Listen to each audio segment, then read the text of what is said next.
안녕하세요. 세상 천하에 둘도 없는 모질이 남편과 이혼했어요.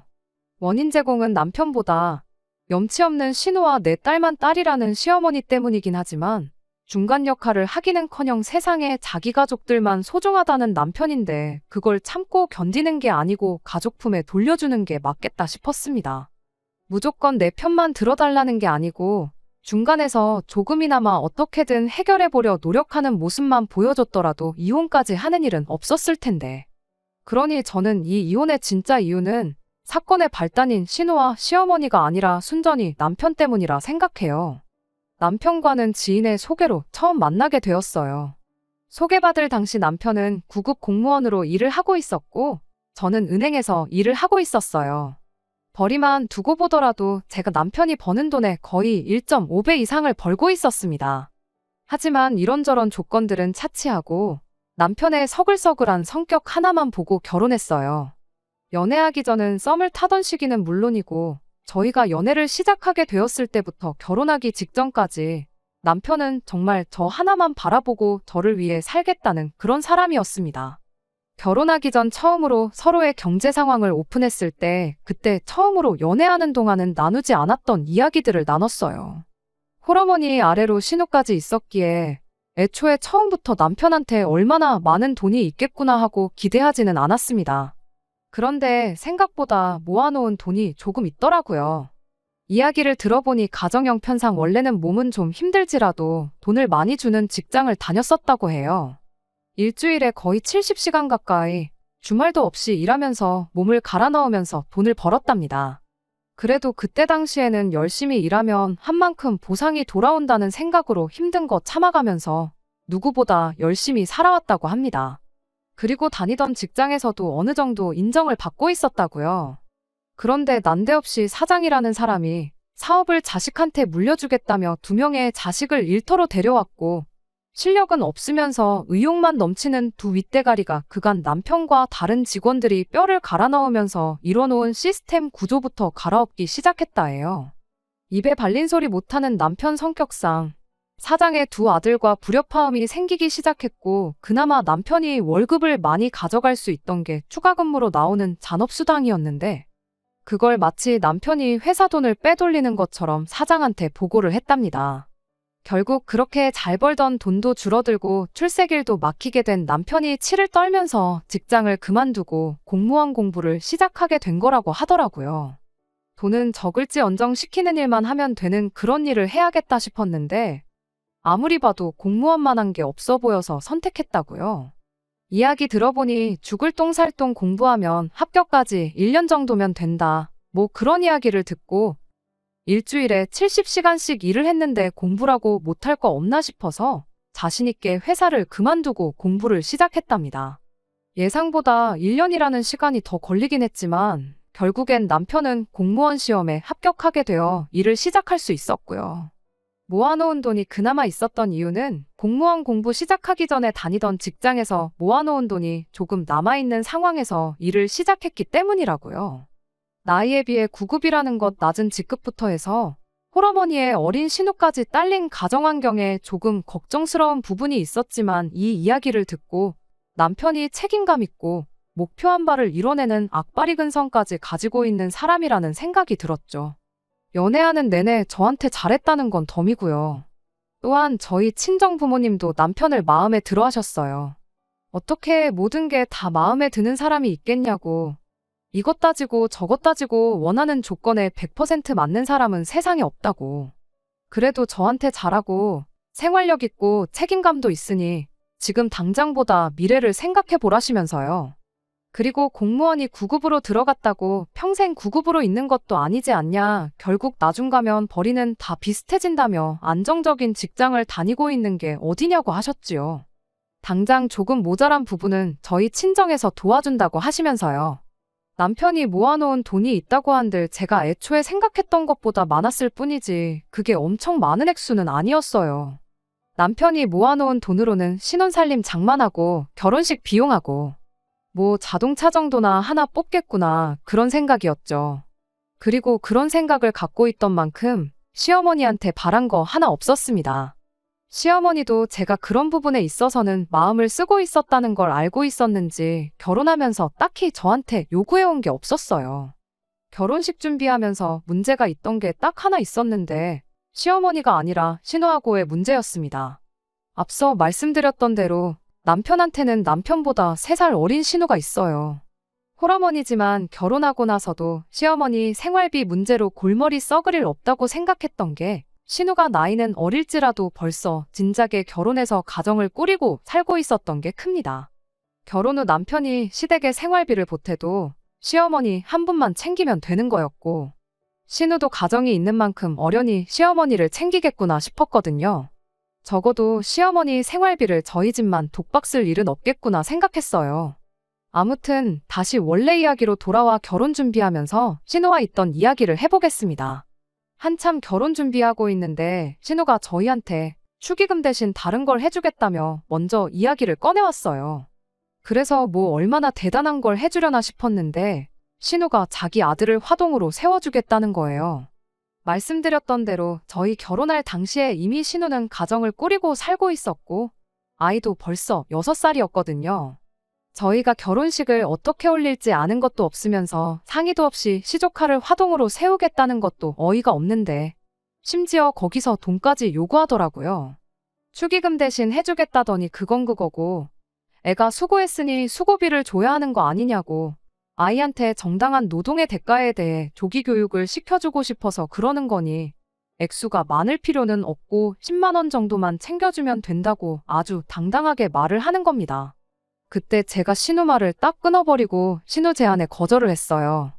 애초에 저는 제 결혼식이 엄숙하고 진지한 분위기였으면 싶었거든요. 그렇다 보니 화동이라던가 축가라던가 괜히 하객분들 산만하게 만들 법한 이벤트 같은 건 하고 싶지 않았어요. 그리고 꼭 화동을 세워야 한다면 저희 집 조카들도 있는데 별로 친하지도 않은 신우와 그만큼 애정도 없는 시조카한테 시킬 생각은 전혀 없었습니다.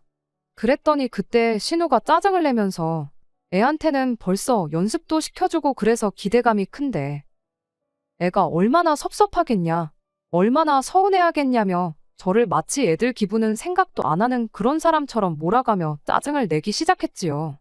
결국엔 저희 결혼식에 시조카가 화동을 서는 일은 없었습니다. 당연한 소리겠지만 신우는 자기가 축의금 대신 해주려던 걸 저희가 거절한 거나 마찬가지라며 나중 가서 딴소리 하지 말라고 한마디 하고는 저희 결혼식의 축의는 땡전 한 푼 하지 않았습니다. 그러니 신우하고는 결혼 시작부터 좋을 수가 없었어요. 그래도 뭐 신우야 결혼해서 가정까지 꾸리고 살고 있고 애까지 키우고 있는데 마주쳐도 얼마나 마주치겠냐는 생각이었습니다. 시어머니하고는 문제가 없는 게 얼마나 다행이냐 생각했죠. 결혼할 때도 딱히 저한테 바라는 거 하나 없던 분이셨으니만큼 적어도 시어머니하고는 안 좋을 일 없겠다 생각했는데 결혼하자마자 그 생각도 내가 틀렸었구나 싶었죠. 남편과는 시어머니께 매달 생활비조로 40만 원씩을 드리기로 이미 합의가 되어 있는 상황이었습니다. 그런데 그건 말 그대로 생활비라고 생각하신 건지 언젠가는 이달은 당신 친구들하고 어딜 좀 다녀와야겠다며 돈이 얼마 필요하다 해서 붙이라 하고 한 번은 또 어디 가서 뭘 먹고 오기로 했으니 얼마를 달라고 하고 말 그대로 생활비 따로 당신 놀러 다니는데 필요한 용돈은 따로 해서 용돈은 필요할 때마다 생각날 때마다 돈이라도 맡겨놓은 것 마냥 통보하듯이 요구를 해왔으니까요. 맨 처음에야 시어머니가 이런 분인 줄은 몰랐었기에 어디 모처럼 놀러 가신다는데 재밌게 다녀오시라고 제 돈으로 달라는 용돈도 드리고 그랬었어요. 그런데 그 주기가 한 달에서 3주로, 3주에서 2주로 점점 짧아지면서 저도 이건 아닌 것 같다는 생각이 들어서 남편한테 어머님한테 용돈 드리는 건 좀 줄여야겠다 말하고 생활비 보내드리고 나서 발생하는 용돈은 제 귀에 들어오지 않게 당신이 알아서 잘 처리해달라고 부탁했습니다. 어머니 비위를 맞춰주는 것도 어찌 보면 자식돌이라 생각해서 남편한테 얼마를 보내줬는지 그런 건 꼬치꼬치 캐묻지 않았어요. 자기 용돈 줄여서 보내드린다는데 말릴 것도 없다 싶었고요. 아무튼 그렇게 나름 어디 가서 이야기 나올 거 없게 제 나름대로 결혼 생활을 잘하고 있다 생각했는데 저희 결혼한 지 얼마 지나지 않아서 난데없이 신우가 이혼을 하게 되었어요. 이혼 사유는 심해부의 바람기 때문이었답니다. 사실 그간 신우랑 같이 살면서 같은 일로 신우 속을 썩혔던 게 한두 번이 아니었대요. 몇 번을 걸려도 신우가 그동안은 그냥 넘어가주고 그랬는데 이번에는 심해부가 눈 맞은 상대가 같은 회사 다니는 직장 동료의 와이프였다고 하네요. 그 덕에 심해부가 직장에서 잘리게 되었고 신우도 결국 참다 못해서 이혼 선언을 했다고 합니다. 물론 진짜로 이혼할 생각도 있었겠지만 신우 딴에는 이참에 제대로 강하게 나가서 두 번 다시 뻘짓 못하게 하려던 마음이 더 컸었답니다. 그런데 심해부도 너무한 게 그런 신우 한마디에 애도 같이 있는 상황에 신우 면전에다 대고 솔직히 내가 하룻밤 실수한 것 때문에 너 같은 여자랑 결혼해서 이게 다 뭐냐고 이혼 이야기 잘 꺼냈다고 당장에라도 이혼하겠다고 소리를 질렀답니다. 심해부가 잘한 거 하나도 없는 상황에 신우가 심해부 비위를 맞춰야 한다는 소리는 아니지만 그래도 아이를 생각해서 그러지 말아달라 어떻게든 해결을 했어야 한 거 아닌가 싶었는데 신우 또한 뭘 잘했다고 넙죽 엎드려 싹싹 빌어도 모자랄 판에 큰 소리냐고 맞불을 놓았고 심해부가 바라던 바라고 친권이고 양육권이고 다 넘겨줄 테니 이혼하자고 하면서 대판 싸우게 되어 결국 이혼을 하게 되었던 겁니다. 어차피 사랑도 없이 애 때문에 했던 결혼인 것 같고 시조카 미래나 신우 앞길 생각해보면 진작에 해야 할 이혼이 100번 맞았지만 문제는 돈이었어요. 애초에 신우가 뭐 직장이 있었던 것도 아니고 갑자기 생긴 아이 때문에 사회생활은 시작도 못 해보고 후다닥 결혼부터 하게 되었던 건데 거기에 두 사람이 그동안 씀씀이는 얼마나 심했던 건지 이혼하면서 분할받아온 재산이라고 300만 원 받아온 게 다였습니다.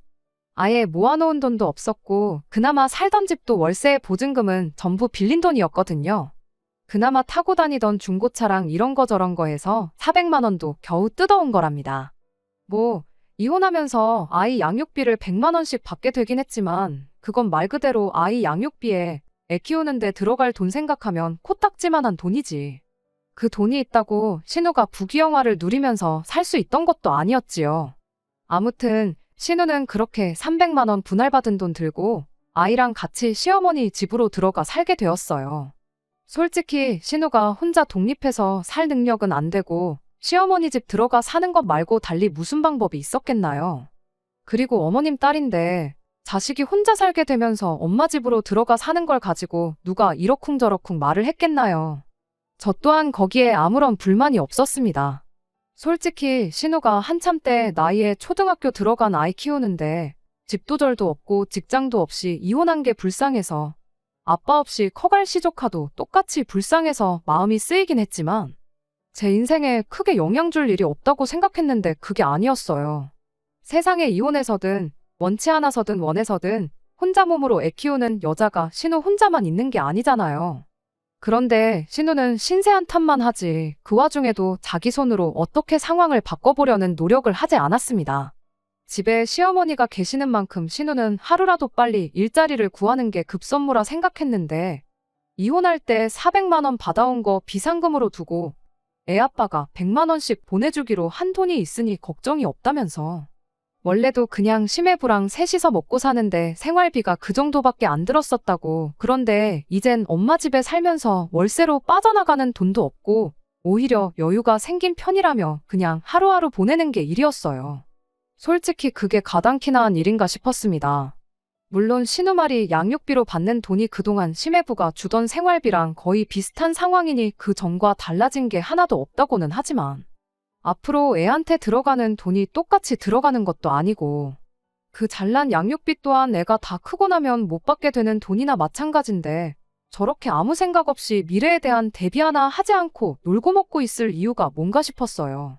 시어머니가 집에 계시는 만큼 아직 시어머니가 건강하고 체력적으로 아이를 돌봐주실 여력이 될 때 아이 맡기고 한 푼이라도 더 벌어야 하는 게 맞는 거 아닌가 싶었거든요. 그리고 한편으로는 신우 계산에 40만 원밖에 안 되긴 하지만 저희가 매달 시어머니한테 보내주는 돈 또한 계산에 들어있는 건 아닌가 하는 생각도 들었고요. 아니나 다를까 신우가 이혼한 이래 그간 시어머니가 남편한테 따로 뜯어가던 돈이 더 있었다는 걸 알게 되었습니다. 제가 뭐 의심을 품어서 남편 계좌를 훔쳐보고 그럴 필요도 없었어요. 시어머니가 저까지 있는 자리에서 맡겨놓은 돈 찾아간다는 듯이 당연하게 남편한테 대놓고 돈을 요구하셨거든요. 남편도 남편 나름대로 자기 쓸 돈 아껴가면서 시댁에 보내주고 그랬나 본데 도저히 당장 보내줄 만큼의 여유가 없었던 거예요. 그래서 월급 들어오면 보내주겠다고 미루고 미뤘는데 시어머니가 그걸 못 기다리고 저까지 있는 자리에서 주기로 한 돈은 대체 언제 줄 거냐며 닥달을 했던 거죠. 차라리 저 모르게 했으면 그냥 나는 모르는 일이다 그렇게 살았을 텐데 시어머니 딴에는 시조카까지 있으니 남편 주머니 사정이 안 좋을 때 제가 나서서 제 돈을 보내줄 거라 생각했던 게 아닐까 싶어요. 모르는 척 넘어갈 수도 없는 일이니 제가 남편한테 돈이라니 무슨 돈 이야기를 하는 거냐고 물어봤습니다. 남편은 제 앞에 말을 꺼내지 못해 쩔쩔매고 있는 상황에 시어머니가 아주 당연한 듯이 말을 꺼내왔거든요. 어디 그 돈이 나 혼자 좋은 거 먹고 갖고 싶은 거 사려고 달라고 하는 돈이겠냐. 너는 아빠 없이 자라는 네 시조카가 불쌍하지도 않냐 하면서 저희가 마치 한 가족으로서 시조카 양육하는데 일부 책임감을 느껴야 하고 경제적인 지원도 아끼지 말아야 한다는 듯 당연한 이야기라는 식으로 말을 하셨으니까요. 당연히 외숙모 외삼촌으로서 시조카가 이뻐서 용돈 정도는 해줄 수 있겠죠. 그런데 경제적인 지원을 아끼지 말라는 건 말도 안 되는 소리였어요. 저희도 결혼해서 사는 부부이니만큼 저희 나름대로 자녀 계획을 갖고 있었는데 똑같이 애 키우는데 들어가는 돈이라면 당연히 앞으로 태어날 우리 애한테 써야지. 묻지도 따지지도 말고 달라고 할 때마다 돈을 쓰는 건 말도 안 되는 일이다 한마디 했지요. 시어머니는 입에 거품을 물면서 가족끼리 그 정도 해주는 게 뭐가 어려운 일이냐며 저한테 역정을 내기 시작했어요. 둘이 얼마나 버는지 뻔히 알고 있고 여유되는 것도 다 알고 있는데 가족한테 쓰는 돈이 아깝냐면서 말이죠. 그래서 솔직히 대답해드렸죠. 아까 죽겠다고요. 시조카 불쌍한 것도 맞고 어머님 말대로 한 가족으로서 그나마 여유 있는 저희가 도와주는 거 일도 아니라고요. 그런데 그건 신우가 정말 못 빠지게 열심히 살면서 해도 안 될 때나 해줄 일이지 아무것도 안 하고 놀고 먹고 있는 신우가 어디가 안쓰러워서 그 돈을 도와주겠냐고 했습니다. 그럴 게 아니고 그동안 어머님한테 드리던 생활비부터 그만드려야겠다고 한마디 했어요. 그간 신우가 이혼하기 전에 매달 어머님한테 30만 원씩 드리던 게 있었으니 저 또한 결혼하면서 매달 40만 원씩 보내드리는 거에 동의했던 건데 이젠 아니지 않냐고. 자식 된 돌이 하는 거 당연하지만 신우도 똑같은 자식인데 도리는 두 자식들이 똑같이 해야 하는 거 아니겠냐고. 신우가 어머님께 생활비로 얼마 드리기 전까지는 저희도 보내던 생활비 끊겠다 한마디 하고 앞으로 저 모르게 남편한테 따로 돈을 요구하지도 마시라 한마디 했습니다. 그걸 제가 알게 되는 순간 그 길로 당장 변호사 사무실 알아봐서 이혼 수속 밟을 테니 그렇게 아시라고요. 지금은 이러는 제가 가족도 몰라보고 잔인해 보일 테지만 언젠간 저한테 고마워할 날이 올 거라고 강하게 한마디 하고 그렇게 시어머니한테 보내던 생활비까지 끊어버리게 되었어요. 그리고 그렇게 한동안은 남편 계좌도 매달 확인했습니다. 그간 저한테 말 안 하고 시어머니가 달라는 대로 퍼주던 기록까지 다 보게 되었는데 거기까지는 저도 뭐라고 하지 않았어요. 남편한테 시어머니 관련된 일 떠넘겨놓고 알아서 잘하겠지 믿고 확인 한 번 안 한 제 잘못도 있다고 생각했거든요. 앞으로가 중요하다고 생각했고 이 결정이 결과적으로는 저와 남편은 물론이고 신우와 시어머니한테도 좋은 결정이다 믿어 의심치 않았기 때문입니다. 그리고 그렇게 딱 10달이 지났을 때입니다. 제가 돈 끊는다고 해서 기분 나쁘다고 연락 한 통 없던 시어머니한테서 연락이 왔어요. 네 말대로 우리 딸 취직했으니 약속한 대로 이제 다시 생활비 보내라고요.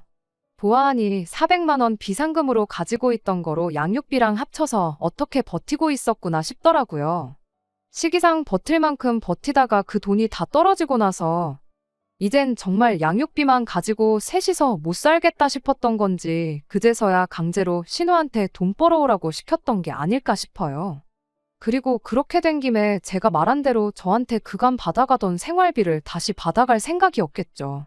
저도 뱉은 말이 있으니 거기서 갑자기 제 말을 바꿀 생각은 없었습니다.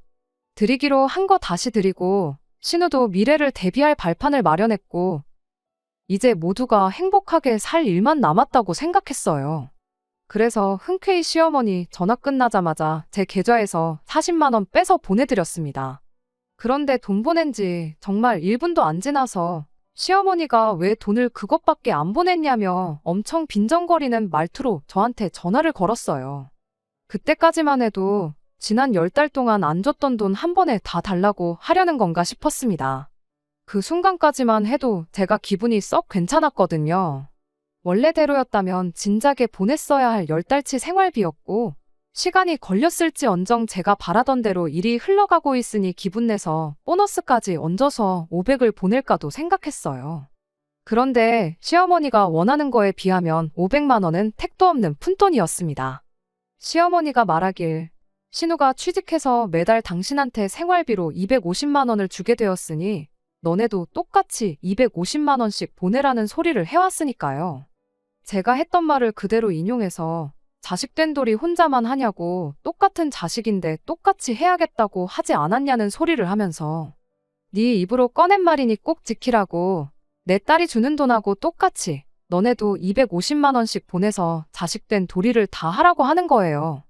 그렇게 전화 끝나자마자 이게 무슨 미친 소리인가 싶어서 남편한테 당장 시댁으로 가자고 했습니다. 어이가 없어서 아예 단판을 짓고 올 생각이었는데 남편이 자기만 혼자 다녀오겠다고 저를 뜯어말리더라고요.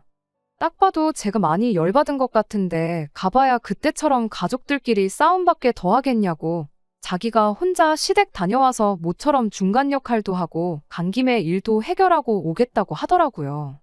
그간 시어머니가 달라는 대로 퍼주고 그러면서 자기가 일을 더 크게 만들어왔던 걸 인지는 하고 있구나 싶었고 남편이 어느 정도 정신 차렸구나 싶어서 이번만큼은 그럼 남편 한번 믿고 맡겨보자는 심정으로 남편 혼자 시댁에 보냈습니다. 그리고 그날 시댁에서 중간 역할 맡은 바 소임을 다하고 돌아온 남편과 이혼을 결정하게 되었네요. 남편이 시댁으로 출발한 지 한두 시간이 지나서 집으로 다시 돌아왔어요. 시어머니가 저한테 빈정거린 것 치고는 이야기가 금방 끝났구나 싶었죠.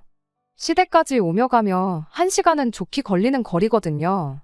그렇게 믿음직하게 집을 나섰으니 일도 잘 해결해서 돌아온 거다 싶었는데 돌아온 남편의 말은 신우가 주는 만큼 너네도 생활비를 보내라던 말보다 어이없는 소리였습니다. 자신만만한 표정으로 집에 들어와선 예상보다 이야기가 더 잘 끝났다면서 돈을 많이 아꼈다는 소리를 하더라고요. 원래 주던 돈을 다시 주겠다는 건데 돈을 아꼈다는 소리가 나올 때부터 뭔가 촉이 이상했어요. 40만 원 주던 걸 250을 달라고 하는데 그걸 무마시키고 주기로 했던 40만 원까지 깎아서 온 건 아니겠구나 싶었거든요. 아니나 다를까 남편이 저보고 당장 다음 주에 출근하고는 제 직장에서 대출을 이자 몇 프로까지 해서 내줄 수 있는지 알아보라고 한마디 던지더군요. 이미 대출 이야기 나왔을 때 이 인간이 무슨 사고를 치고 와도 단단히 치고 왔구나 싶었죠. 대출은 왜 필요하냐고 제가 곧바로 되물었더니 생활비를 주는 게 아니고 아예 신우랑 시어머니 살 집을 하나 마련해주자고 하는 겁니다. 당장 시어머니 집이 거실 하나에 방 한 칸 붙어있는 확장형 원룸 구조의 집이었는데 시조카도 앞으로 크면 사춘기도 올 테고 그래도 집에 유일한 남자인데 얼마나 불편하겠냐며 우리가 시어머니하고 신우네 살 집을 하나 구해주기로 대신 생활비 지원은 더 이상 안 해주는 걸로 그렇게 이야기를 마치고 왔다는 거예요. 돈을 아꼈다는 게 무슨 소린가 했더니 앞으로 직장 들어간 신우가 돈을 더 벌면 더 벌을 일만 남았지 않느냐며 평생 신우가 벌어오는 만큼 어머님한테 돈을 드리는 것보다 집 한 채 해주는 게 더 싸게 먹힌다는 겁니다. 그러면서 계산을 해보라고 매달 250씩 10년 뒤면 신우도 벌이가 늘어날 테니 못해도 매달 350씩은 드리게 될 텐데 당장 집 한 채 해드리는 게 더 싸게 먹힌다고. 집도 뭐 엄청 거창한 집을 해주자는 게 아니고 방 2개 딸린 빌라 한 2억 선에서 알아봐주기로 했다는 겁니다. 평생 줄 뻔한 돈을 7년, 8년만 줘도 되는 돈으로 줄여왔으니 자기가 엄청 잘한 일이라고 그걸 자랑처럼 말하고 있는데 이 인간이 미쳤는가 싶다가 갑자기 문득 자기가 혼자 힘으로 해결하고 오겠다고 한 게 애초에 제가 있으면 될 것도 안 되겠다 싶어서 일부러 빼고 간 거구나 하는 확신이 들었죠. 그래서 남편한테 당장 핸드폰부터 보여달라고 했습니다. 그동안 제가 남편이 시댁에 돈을 퍼주고 있는지 확인하겠다고 계좌는 살펴봤는데 그게 문제가 아니고 남편이 애초에 이 시자들하고 한통속이 돼서 무슨 작당 모의를 하고 있었는지 알고 싶었거든요. 아니나 다를까 제가 시댁에 보내던 생활비를 끊고 나서부터 신우랑 시어머니까지 셋이서 단체로 톡방까지 파서 앞으로의 계획을 떠들어대고 있었다는 사실을 알게 되었어요. 내용은 이루 말할 것도 없이 충격적이었습니다. 시어머니가 걔는 돈도 잘 벌면서 더럽고 째째하다고 제 호박씨를 까고 있는 건 충격적인 말 축에도 들지 않았어요. 신우는 신우대로 나는 평생 일하면서 살 생각 없는데 그냥 오빠가 집 해준 거 받고 나서는 일을 그만둬야겠다 이딴 소리나 하고 있고, 남편은 그 와중에도 어떻게든지 가족들한테 한 푼이라도 더 퍼줄 생각으로 이 방법은 어떨까, 저 방법은 어떨까 아주 혼자서 피똥을 싸면서 아이디어를 짜내고 있는 내용까지. 그냥 처음부터 끝까지 다 볼 것도 없었습니다. 남편한테 내가 이 내용을 보고도 그 돈을 해줄 것 같냐고, 앞으로 평생 시댁에 돈 한 푼 보낼 일 없으니 그렇게 할라 말하고 당장 시어머니한테 전화해서 아까 전에 내가 보내준 40만 원부터 다시 돌려받아오라고 한마디 했죠. 그랬더니 남편이 나지막한 목소리고 안 되겠다고 그럼 이혼하는 것 말고는 답이 없겠다는 소리를 하는 거 아니겠어요? 그래서 남편한테 지금 당장 대출 받아서 신우한테 집 한 채 안 해주면 나랑 이혼하겠다는 소리를 하는 거냐고 다시 되물었어요. 그랬더니 남편이 아주 당당하게 이혼하면 재산 분할 받을 텐데 그거라도 받아서 해줘야 하지 않겠냐는 말도 안 되는 소리를 하는 겁니다. 남편한테 네 자식도 아니고 시조카한테 한 푼이라도 더 퍼주려고 나랑 지금 이혼하자고 하는 거냐고 한마디 했더니 내 자식은 아니더라도 우리가 한 가족 아니겠냐고, 내 가족을 남의 가족처럼 이야기하는 사람하고 어떻게 더 부부의 연을 맺고 있겠냐고 아주 자신있게 한마디를 하더라고요. 남편한테 나중 가서 후회하지 말라고 그리고 딴소리 하지 말라 그러고 그 길로 남편을 집에서 내쫓았어요. 남편이 이 집에 해놓은 거라고 살림살이 몇 개 해가지고 온 거밖에 없는데 내가 기분 나쁘다고 해서 내 집에서 나갈 이유는 하나도 없었으니까요. 그리고 이튿날 저는 출근도 하지 않고 바로 변호사 사무실을 찾았습니다. 변호사님한테 상담을 받으면서도 지금의 이 상황이 도무지 믿기지가 않고 어이가 없어서 웃음이 났다가 눈물도 났다가 아주 미친 사람이 따로 없었습니다.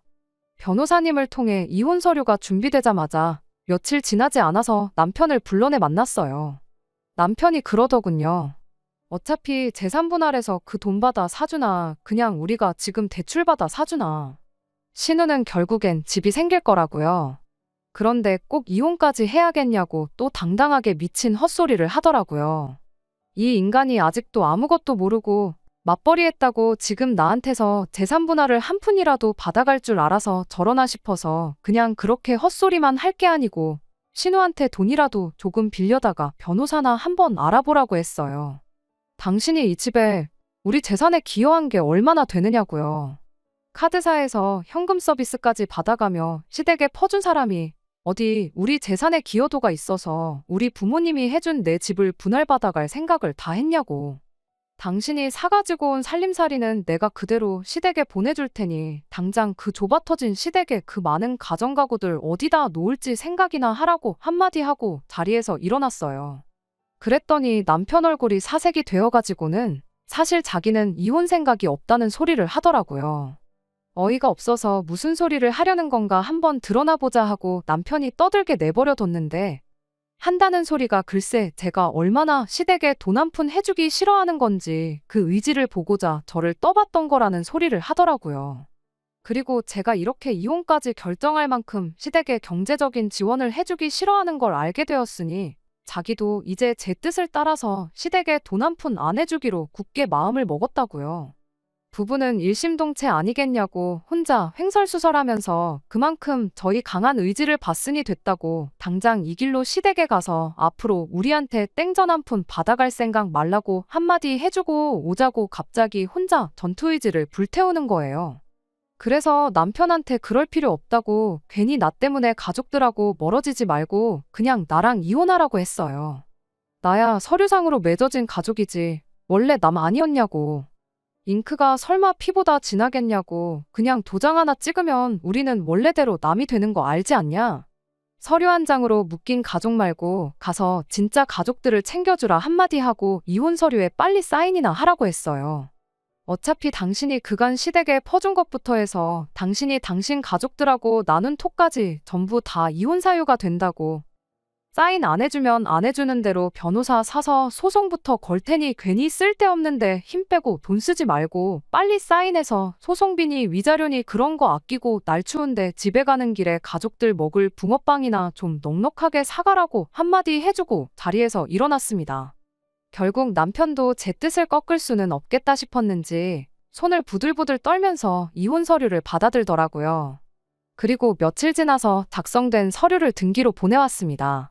솔직히 이 서류 한 장이면 이제 이 결혼 생활도 끝이구나. 그런 생각을 해보니 정말 오만 가지 감정이 교차했어요. 남편이 이제 정신을 차린 것 같은데 다시 한번 기회를 줘볼까 싶기도 하고. 나라님이 국민들을 위해 이 한 몸 희생하겠다는 말을 믿지 저런 놈 믿고 기회를 주는 게 말이 되겠나 싶기도 하고 그랬어요. 결과적으로는 저 인간이 바뀔 인간이었으면 정신머리 똑바로 박힌 인간이었다면 애초부터 시댁에 돈 퍼주다 못해 내 집을 담보 잡고 지 가족들 살 집 하나 마련해주자는 소리부터 안 했을 거다는 생각이 들어서 그냥 그 길로 이혼 서류 접수하고 그렇게 남편하고 이혼하게 되었습니다. 이혼하고 나서 제 삶은 크게 달라진 게 없어요. 집도 그대로 같은 집에 살고 있고요. 물론 말한 대로 쓰던 가전가구들 전부 시댁으로 보내버린 덕분에 그걸 기회 삼아 집은 아예 새 집처럼 꾸며놓았습니다. 그간 시댁에 퍼준 돈이 대부분 남편 돈이었긴 하지만 여전히 생각해보니 아깝더라고요. 그래서 이번 기회에 돈 좀 모아서 친정 부모님 모시고 해외여행이나 한번 다녀올까 싶어요. 궁금하진 않지만 처음 저랑 남편을 소개해줬던 사람 입을 통해 남편 소식을 듣게 되었는데 신우와 시조카, 시어머니의 남편까지 네 가족이서 아주 사이좋게 그 좁아터진 어머님 댁에서 같이 살고 있답니다. 그 와중에 TV랑 냉장고, 에어컨같이 쓸만하고 최신 기종인 제품들은 정리 안 하고 쓰던 거랑 교체해서 그 좁아터진 집에서 같이 붙들고 살고 있나 보더라고요. 그 집 거실 크기 생각하면 85인치 TV가 한눈에 다 안 들어올 텐데 하루 종일 TV 보는 게 일이었던 시어머니한테는 안 된 일이구나 싶네요. 뭐 신우도 벌고 남편도 버는데 두 사람 합쳐도 쥐꼬리만한 월 수입 가지고 얼마나 떵떵거리면서 살지는 모르겠는데 그래도 그 소중한 가족들이 한데 똘똘 뭉쳤으니 아무쪼록 다른 사람 피해 안 끼치고 지들끼리 행복하게 살았으면 좋겠습니다. 끝까지 들어주셔서 감사합니다. 오늘의 사연은 여기까지입니다. 구독과 좋아요, 알람 설정 부탁드리고 더 좋은 사연으로 다시 찾아뵙겠습니다. 감사합니다.